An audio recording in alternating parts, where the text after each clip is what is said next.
Welcome to Samba Samba. Enjoy the video.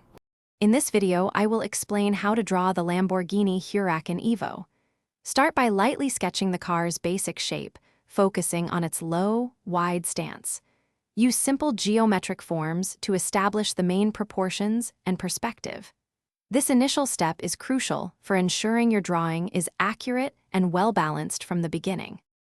Next, focus on the Huracan Evo's signature details. Carefully outline the distinctive Y-shaped headlights and taillights, which are key identifiers. Then, add the prominent air intakes and aerodynamic elements that define its aggressive look. Pay close attention to the sharp lines and angular body panels that give the car its unique character. Now, let's move to the wheels and other features. Draw the large, intricate wheels, paying attention to the spoke design and visible brake calipers. Sketch the side mirrors and the subtle door lines. For the interior, add a simplified representation visible through the windows, suggesting depth without excessive detail. Finally, bring your drawing to life with shading and refinement.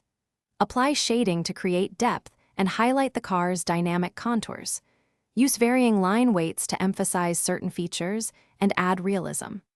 Don't forget to add subtle reflections to suggest the glossy finish of the paint, making your Huracan Evo truly shine. Thanks for watching. Consider subscribing if we helped you.